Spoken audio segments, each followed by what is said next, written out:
Jeremiah chapter 10. Hear what the Lord says to you, people of Israel. This is what the Lord says. Do not learn the ways of the nations, or be terrified by signs in the heavens, though the nations are terrified by them, for the practices of the peoples are worthless.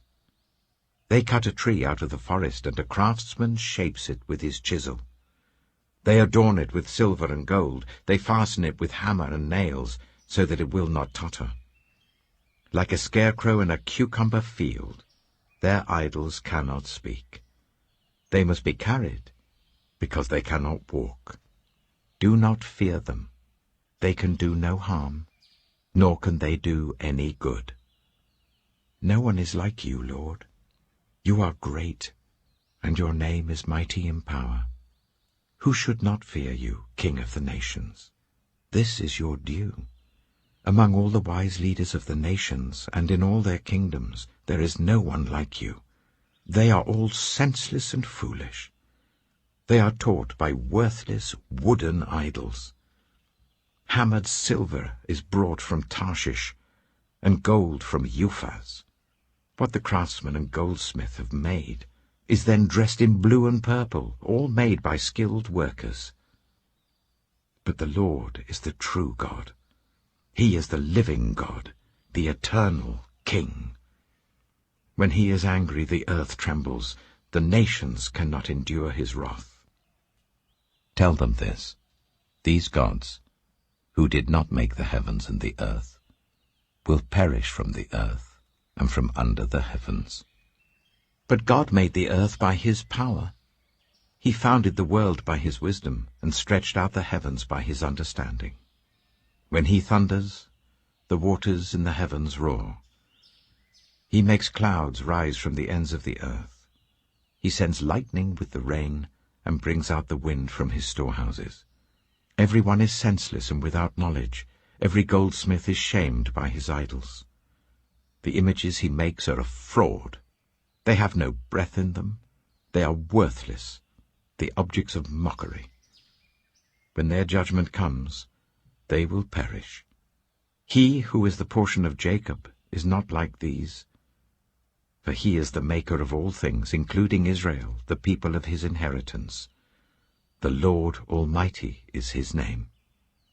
Gather up your belongings to leave the land, you who live under siege. For this is what the Lord says: at this time I will hurl out those who live in this land. I will bring distress on them, so that they may be captured. Woe to me because of my injury. My wound is incurable. Yet I said to myself, this is my sickness, and I must endure it. My tent is destroyed. All its ropes are snapped.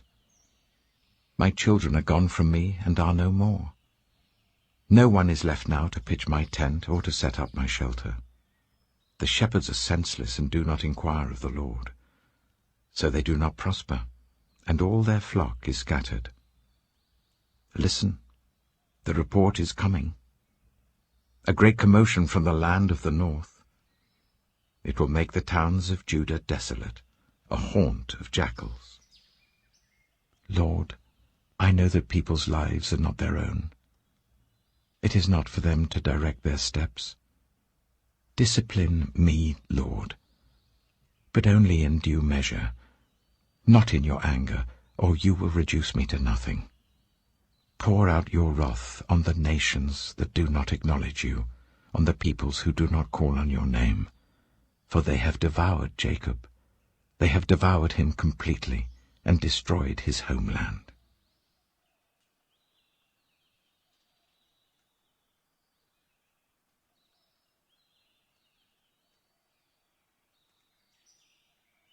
Jeremiah chapter 11. This is the word that came to Jeremiah from the Lord. Listen to the terms of this covenant, and tell them to the people of Judah and to those who live in Jerusalem. Tell them that this is what the Lord, the God of Israel, says. Cursed is the one who does not obey the terms of this covenant, the terms I commanded your ancestors when I brought them out of Egypt, out of the iron smelting furnace. I said, Obey me, and do everything I command you, and you will be my people, and I will be your God. Then I will fulfill the oath I swore to your ancestors, to give them a land flowing with milk and honey, the land you possess today." I answered, "Amen, Lord." The Lord said to me, "Proclaim all these words in the towns of Judah and in the streets of Jerusalem. Listen to the terms of this covenant and follow them. From the time I brought your ancestors up from Egypt until today, I warned them again and again, saying, 'Obey me.' But they did not listen or pay attention. Instead, they followed the stubbornness of their evil hearts. So I brought on them all the curses of the covenant I had commanded them to follow, but that they did not keep." Then the Lord said to me, "There is a conspiracy among the people of Judah and those who live in Jerusalem. They have returned to the sins of their ancestors who refused to listen to my words. They have followed other gods to serve them. Both Israel and Judah have broken the covenant I made with their ancestors. Therefore, this is what the Lord says: I will bring on them a disaster they cannot escape. Although they cry out to me, I will not listen to them. The towns of Judah and the people of Jerusalem will go and cry out to the gods to whom they burn incense, but they will not help them at all when disaster strikes. You, Judah, have as many gods as you have towns, and the altars you have set up to burn incense to that shameful god Bile are as many as the streets of Jerusalem. Do not pray for this people or offer any plea or petition for them, because I will not listen when they call to me in the time of their distress.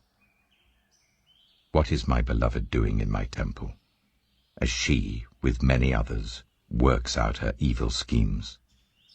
Can consecrated meat avert your punishment? When you engage in your wickedness, then you rejoice. The Lord called you a thriving olive tree, with fruit beautiful in form.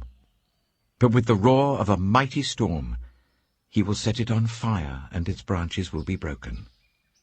The Lord Almighty, who planted you, has decreed disaster for you, because the people of both Israel and Judah have done evil and aroused my anger by burning incense to Baal. Because the Lord revealed their plot to me, I knew it, for at that time he showed me what they were doing. I had been like a gentle lamb led to the slaughter.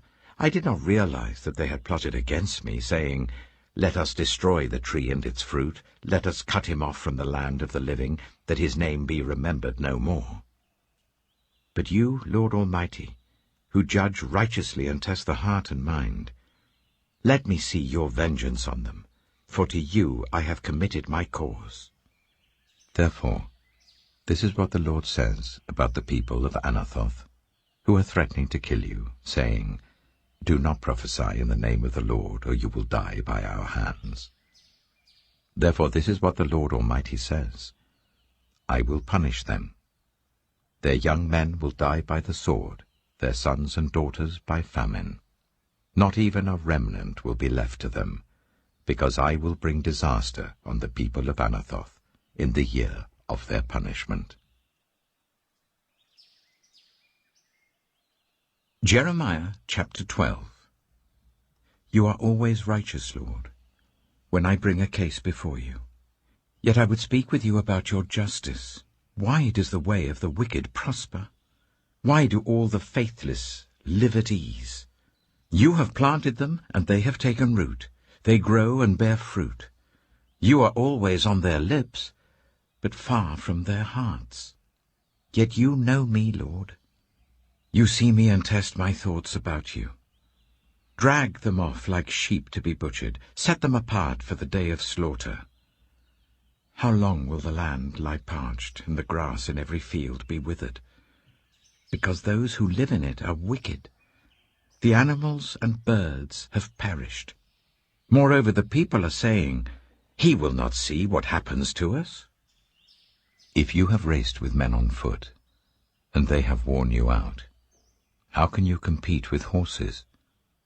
If you stumble in safe country, how will you manage in the thickets by the Jordan? Your relatives, members of your own family, even they have betrayed you. They have raised a loud cry against you. Do not trust them, though they speak well of you.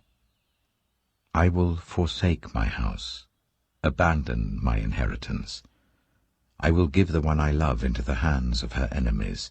My inheritance has become to me like a lion in the forest. She roars at me, therefore I hate her. Has not my inheritance become to me like a speckled bird of prey, that other birds of prey surround and attack? Go and gather all the wild beasts, bring them to devour. Many shepherds will ruin my vineyard, and trample down my field. They will turn my pleasant field into a desolate wasteland. It will be made a wasteland, parched and desolate before me. The whole land will be laid waste, because there is no one who cares. Over all the barren heights in the desert, destroyers will swarm. For the sword of the Lord will devour from one end of the land to the other. No one will be safe. They will sow wheat, but reap thorns. They will wear themselves out, but gain nothing. They will bear the shame of their harvest, because of the Lord's fierce anger. This is what the Lord says. As for all my wicked neighbors who seize the inheritance I gave to my people Israel, I will uproot them from their lands, and I will uproot the people of Judah from among them. But after I uproot them, I will again have compassion, and will bring each of them back to their own inheritance and their own country. And if they learn well the ways of my people, and swear by my name, saying, As surely as the Lord lives, even as they once taught my people to swear by Baal, then they will be established among my people. But if any nation does not listen, I will completely uproot and destroy it, declares the Lord.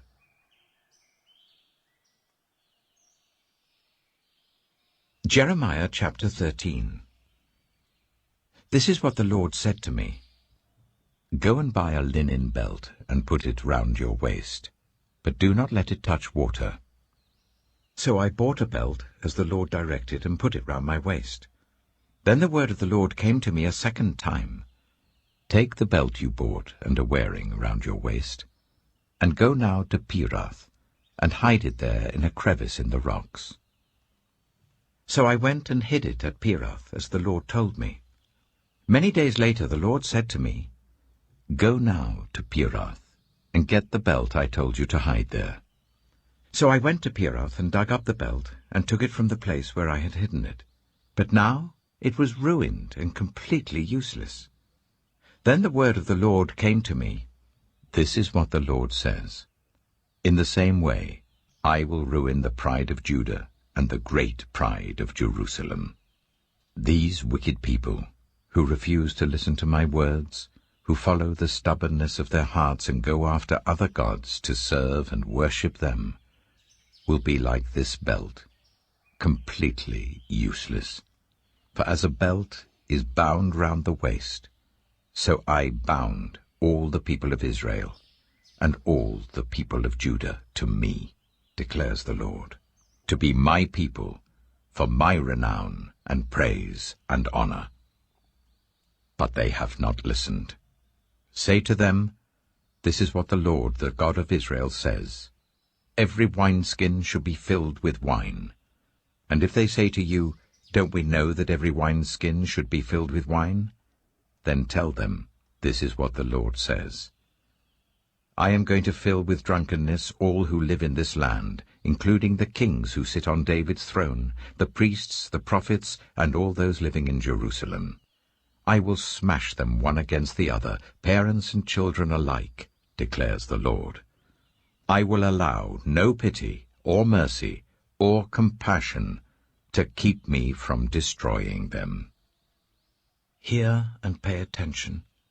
Do not be arrogant, for the Lord has spoken. Give glory to the Lord your God before he brings the darkness, before your feet stumble on the darkening hills. You hope for light, but he will turn it to utter darkness and change it to deep gloom. If you do not listen, I will weep in secret because of your pride. My eyes will weep bitterly, overflowing with tears, because the Lord's flock will be taken captive. Say to the king and to the queen mother, "Come down from your thrones, for your glorious crowns will fall from your heads." The cities in the Negev will be shut up, and there will be no one to open them. All Judah will be carried into exile, carried completely away. Look up and see those who are coming from the north. Where is the flock that was entrusted to you, the sheep of which you boasted? What will you say when the Lord sets over you those you cultivated as your special allies? Will not pain grip you like that of a woman in labor? And if you ask yourself, "Why has this happened to me?" it is because of your many sins that your skirts have been torn off, and your body ill-treated. Can an Ethiopian change his skin, or a leopard its spots? Neither can you do good who are accustomed to doing evil. I will scatter you like chaff driven by the desert wind. This is your lot, the portion I have decreed for you, declares the Lord, because you have forgotten me and trusted in false gods. I will pull up your skirts over your face that your shame may be seen, your adulteries and lustful neighings, your shameless prostitution. I have seen your detestable acts on the hills and in the fields. Woe to you, Jerusalem! How long will you be unclean? Psalm 19. The heavens declare the glory of God. The skies proclaim the work of his hands. Day after day they pour forth speech. Night after night they reveal knowledge. They have no speech, they use no words. No sound is heard from them. Yet their voice goes out into all the earth, their words to the ends of the world. In the heavens God has pitched a tent for the sun. It is like a bridegroom coming out of his chamber, like a champion rejoicing to run his course. It rises at one end of the heavens and makes its circuit to the other. Nothing is deprived of its warmth. The law of the Lord is perfect, refreshing the soul. The statutes of the Lord are trustworthy, making wise the simple. The precepts of the Lord are right, giving joy to the heart. The commands of the Lord are radiant, giving light to the eyes. The fear of the Lord is pure, enduring forever. The decrees of the Lord are firm, and all of them are righteous. They are more precious than gold, than much pure gold. They are sweeter than honey from the honeycomb. By them your servant is warned. In keeping them there is great reward. But who can discern their own errors? Forgive my hidden faults. Keep your servant also from willful sins. May they not rule over me. Then I will be blameless, innocent of great transgression. May these words of my mouth and this meditation of my heart be pleasing in your sight.